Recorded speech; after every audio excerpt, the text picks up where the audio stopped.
you can see that the tweaking the edges. Okay, so everyone has this particular handout, and I have a number of suggestions. Okay, to make it a better approach. Okay, the first one is to use a currency hedge equity ETF to protect the gain from developed market equity when the currency weakness is the primary driver for their financial revival. So we know that, some of you remember that a year ago euro was like $1.39.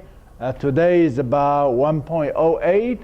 And so yes, Germany, DAX hit all-time high, but for us poor American investor, well, a lot of those gains were lost through the euro weakness. Okay, so if you could have, used the currency hedge currency, then you probably could have, achieved wonderful performance. So, there's a DBEF, Deutsche Bank, EFA. So instead of EFA, the MSCI EFA, so you can hedge that way. DXJ, a number of people know that the yen has weakened quite a bit. So you can use DXJ instead of EWJ. HEDJ, Wisdom Tree European Hedge Equity instead of VGK. So this is the Vanguard FTSE Europe ETF. So my suggestion is that, hey, that is the first tweak that you can make. Okay?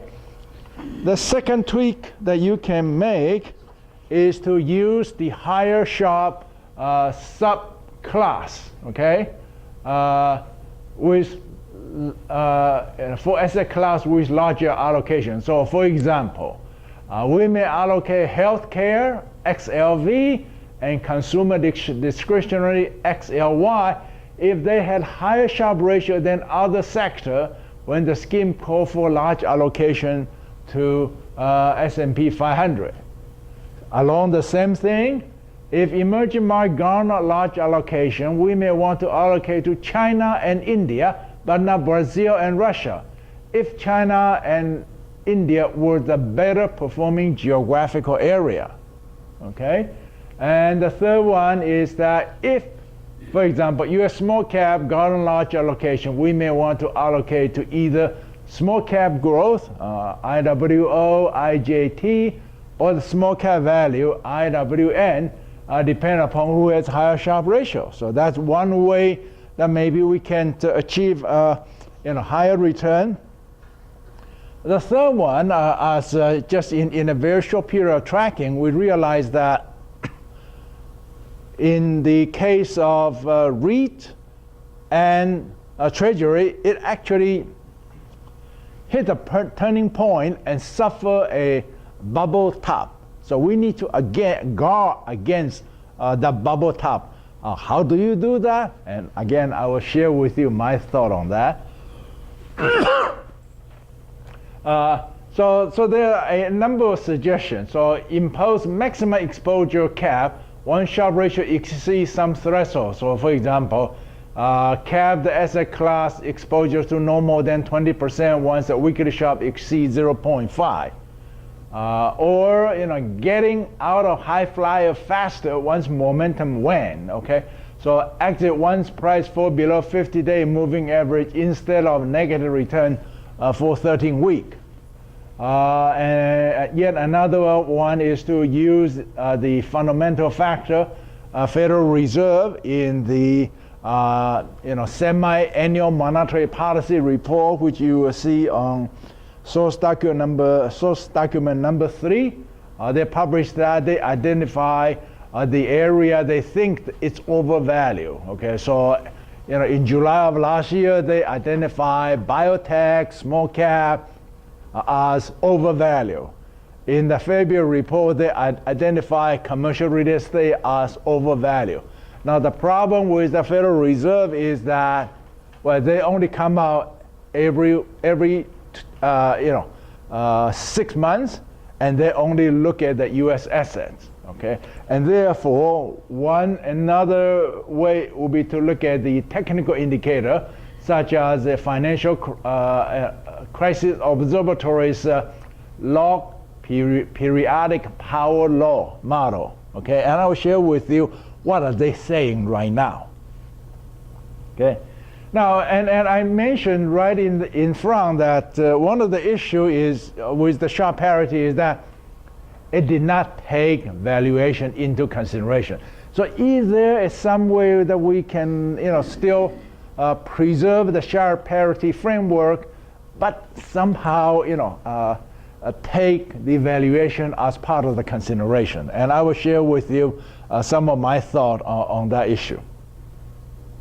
Okay, so we will look at how these four tweaks, okay, might actually work or not work. Okay?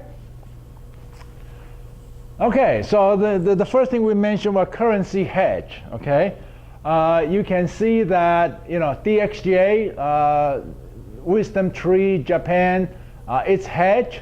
Management fee 0.48%. Asset right now 15.8 billion. In the last 3 quarters, it went up 22%. Unhedged, okay, it went up 2.8%. The European hedge went up 18.3%. European unhedged went down 8.1%. The DBEF, this is MSCI EFA hedge. The asset is now quite substantial, $7.2 billion, went up 11.4%. Unhedged, this thing has been around since the dawn of time. So they had $57 billion assets. The last 3 quarter return minus 5.2%. Germany, unhedged, went down 4.6% in the last 3 quarters. Hedge went up 20.2%. Okay? Now, so you can say, yeah, because the currency weakness was the factor driving some of these economic revival of Europe, the economic revival of Japan, and therefore, we need to somehow take the currency risk out and just participate as if we were the European or as if we were Japanese. Now, I will tell you that yet another reason to have hedge foreign exposure is that most of your liability are in US dollar. Remember, we have assets on one side that we try to support our liability. And so I'm telling you from someone, okay, I have a British pension that paid to me in pound sterling. I have a South African living annuity pay me in South African rand. So I have suffered greatly, okay, in the last few years, okay.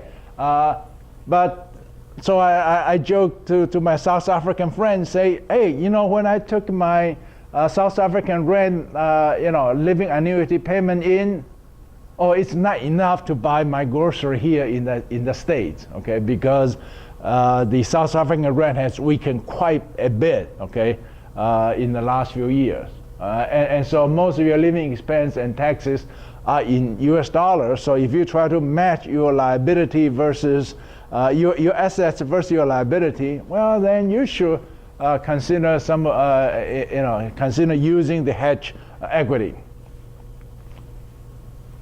Now, I mentioned that. So what if we replace the EFA with a hedge EFA equity? So what happened? Okay. So what I'm doing here, use the Deutsche Bank EFA hedge to replace unhedged in Theo Nakisa's asset class allocation scheme. Sharpe ratio calculation using weekly data for the last 13 weeks. Rebalance runs every 4 weeks. Return measure in 40 weeks. And I'm doing this, okay, because their article came out in middle of last year. So I want to sort of say, hey, since they published the article, what actually happened. Okay, so it's sort of pseudo, go forward tracking, type of approach. Okay, so you can see that, so I look at, June 13, 2014 as the starting point. Use the Sharpe ratio as the starting point to allocate the asset. And so you can see that using EFA and 7 others, the 40-week, there was a return of 9.9%. Using TBEF, this is the hedge equity, you had a return of 10.8%, or for a 1 percentage point incremental performance. And then remember, so I do the balance every 4 weeks, but I'm calculating the ratio every week. So I actually need to look at the different weekly starting point. Okay, so you can see that. So if I use June 20th through March 27, the Theo Nakisa A asset class was down 0.1%. Use the hedge equity, but leave the other 7 the same. So meaning SPY, IYR, and TLT, leave them as the same. Okay, then you can see that it actually 0.7% or for a 0.8% incremental performance. Now, so I mentioned that where do you start actually make a lot of difference, especially when you look at a short period of time. My assumption is that if you look at, say, you can run this type of tracking for the last 30 years, then the weekly variation probably will be lost, okay, because there's so many fluctuation in that 30 years. But for a short term, even for a 40-week, you can see a lot of difference. The same thing for the 1 more week, the same thing for 1 more week. So the average of 4 starting week was 5.9% versus the Theo Nakisa 5.0, or for an incremental 0.9% improvement. Remember, what we're trying to do is to improve the return.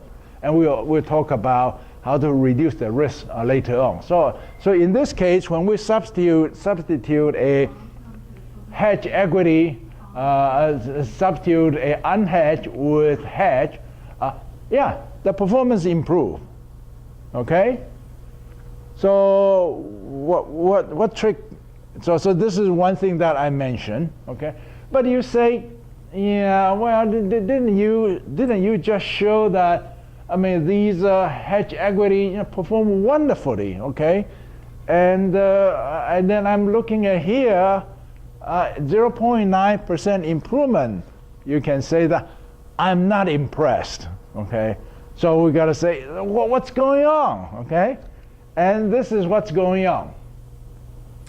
What's going on is that if you look at TBEF versus EFA, for the first half of 2014, one is 3.8% return, the other one is 4.4%. This is before the euro start weaken measurably.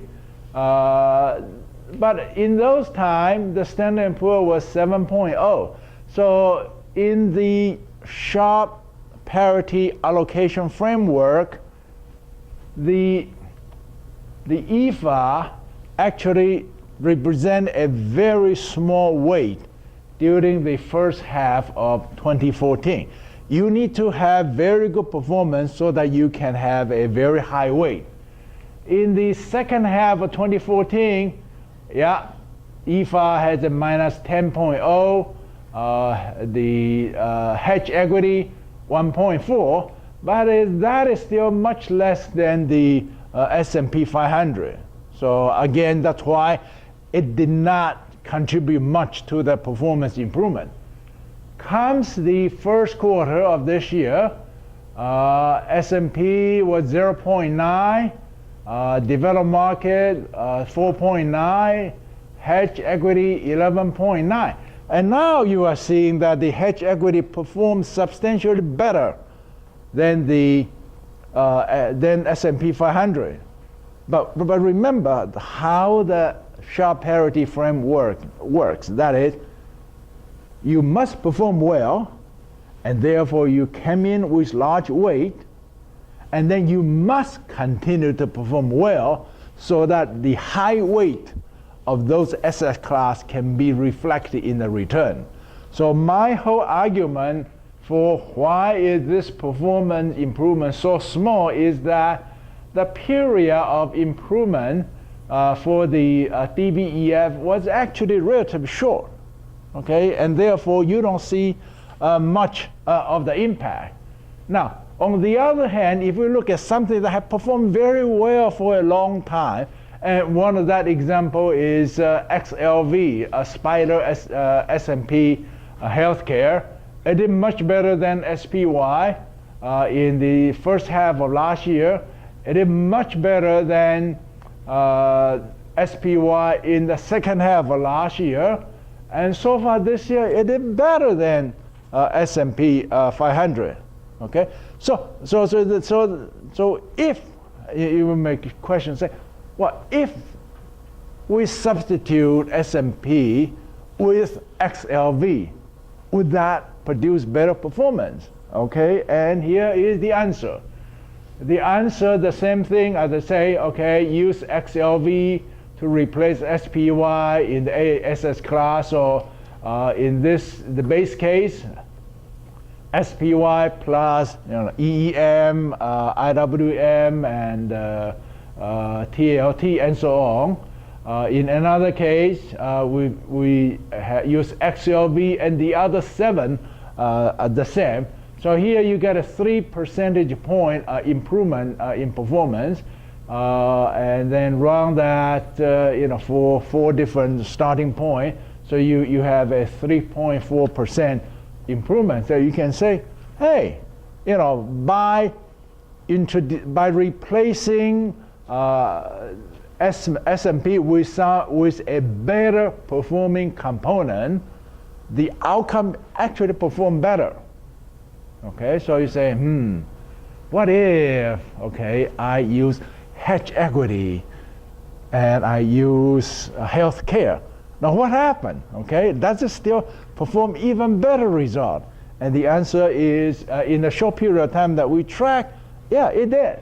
Okay, so you can see that in this case we use XLV to replace SPY and the DBEF to replace EFA in Thiionakissa's asset class. So in the base case is SPY plus EFA plus 6 others. In this simulated case, it's XLV plus DBEF.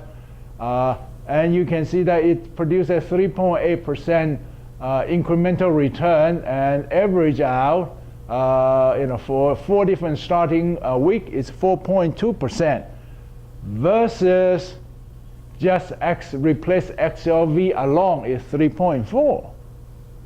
So you say, hey, when I use hedge equity to replace, I got a little bit improvement. When I use healthcare, I got a bit more incremental improvement. When I combine them, I get even better improvement. So the question is, well, is there a broad lesson to be learned from improving the return? Okay, so I'm going to introduce another approach. Okay, this approach is use IBB, which is the biotech ETF, and XSD, equal weight semiconductor, to replace QQQ, which is NASDAQ 100 in Thiionakissa's ASS class scheme. Now, IBB has the largest assets, most active trading volume among all the biotech ETF. Now, the reason I'm using XLY here is because I actually own XLY. Okay, I did not own SMH, which is the semiconductor holder, or SOX, okay, which is the SOXX, that's mirror after the Philadelphia Semiconductor Index. Both cases, in the case of SMH, the Intel and Taiwan Semiconductor represent 1/3 of the weight. Okay, in the SOX, I think like Qualcomm and whatever, Intel and a few other like top 5 was 30%. Okay, versus XLY about 50. Okay, equal weight. So there are some of the smaller semiconductor like Amarita, like Avago, Skywalk. Okay, they are all in XLY, but their weight in SMH and SOX were quite small. Okay, so what I'm doing here is that, the base case is QQQ plus 7 others, and instead of substitution, I actually throw in two SS class to replace one. Okay, so what happened? Well, it in this starting point, it improved 5.8%, and the average of the 4 starting point, it improved 7.7%, versus SPY, the performance was 7.9. So you can say, now you have become really interesting, because SPY is so hard to beat, yet we were able to beat that. And what I want to say is that there could be many other iterations of the basic Sharpe Parity framework, and I will leave that to your imagination. I know that Al was talking about some kind of allocation among the subclass champions. I don't know, where are we on that?